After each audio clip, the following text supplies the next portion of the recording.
18 मार्च 2020। अस्सलाम वालेकुम मेरे दोस्तों, सजनों और वेलियो। मैं हूँ इज़हार अहमद और वेलकम करता हूँ आपको किचन गार्डनिंग चैनल पर। पुदीने के पत्ते हमारे बड़े साइज़ के नहीं होते, उसकी क्या वजूहत हो सकती हैं? असल में पुदीने की दो किस्म की नस्लें हैं, एक देसी पुदीना होता है और एक हाइब्रिड। हाइब्रिड के पत्ते बड़े हो जाते हैं और देसी पुदीने के पत्ते छोटे रहते हैं। लेकिन जो मेरे पास था ये था हाइब्रिड, जो कि बाज़ार से हमें मिलता है, दुकानों से 10 रुपये का जो बंडल मिलता है, उसी से हमने ये वाले बहुत सारे पौधे लगाए थे कलमों से।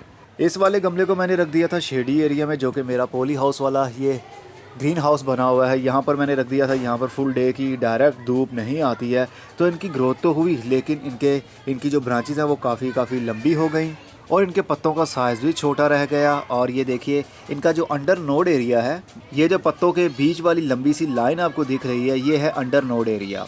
ये कम रोशनी की निशानी होती है, कम रोशनी मिलने की डेफिशिएंसी है ये, क्योंकि पुदीने को फुल धूप अच्छी लगती है और फुल धूप में ही उसके पत्तों का साइज़ भी इंक्रीज़ होगा और साथ में जो ये डेंसिटी है ये भी कम रहेगी, ब्रांच कम लंबी होगी और थोड़े थोड़े फासले पर ज़्यादा पत्ते निकलते हैं। ये तो है वो जो मेरे शेडी एरिया में रखा हुआ पुदीना है। चलिए अब धूप वाले को दिखाता हूँ। और ये है मेरा दूसरा टेरेस, जहाँ पर फुल डे की धूप रहती है, इसके ऊपर कोई शेडी एरिया नहीं रहता। तो अब ये पुदीना देखिए आप, इसके पत्तों का साइज़ कितना ज़्यादा इंक्रीज़ हो चुका है, जबकि जो कि पुदीना एक ही नस्ल का है, छोटे पत्तों वाला जो अभी आपको दिखाया, और ये भी एक ही टाइम में एक ही दिन में मैंने कलमें लगाई थी। ये रखा था फुल धूप में, इवन के कलम लगाने के फ़ौरन बाद मैंने इसको फुल धूप में ही रखा था। रूटिंग स्टार्ट होने का भी वेट नहीं किया शेडी एरिया में, बस अभी कलम इसकी लगाई मैंने और इसको फुल धूप में ही रख दिया और पानी दे दिया।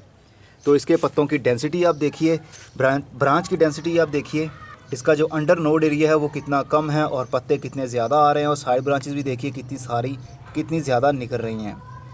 तो धूप की कमी अगर पुदीने को हो जाए तो उसके पत्तों का साइज़ कम पड़ जाएगा और धूप में ज़्यादा से ज़्यादा पुदीना फैलता भी है नीचे से, और भी इसके जो पब्स है मिट्टी के अंदर से ही वो निकलते रहेंगे और ये आपकी पूरी जो ज़मीन है जहाँ पर आपने लगाया है इसको, उसको कवर कर लेगा और आपके पास 12 महीने पुदीना रह सकता है। लेकिन अगर ठंड के दिनों में फुल धूप में इसको रखते हैं तो इसकी ग्रोथ बहुत अच्छी चलेगी और इसके पत्तों का साइज़ भी इंक्रीज़ होगा, क्योंकि सर्दी के दिनों में धूप बहुत कम निकलती है और इसकी रिक्वायरमेंट तकरीबन पूरी हो ही जाती है धूप में रखने की वजह से।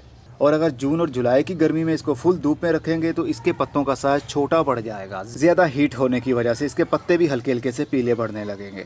जनवरी, फरवरी, मार्च, अप्रैल तक इसको फुल धूप में रखा जा सकता है, लेकिन जून और जुलाई ये 2 महीने ऐसे होते हैं कि पुदीने को शेडी एरिया में रखें, या तो इसके ऊपर ग्रीन नेट का शेड बना दें ताकि ज़्यादा धूप और उसकी गर्मी इनके पत्तों के ऊपर ना पड़े।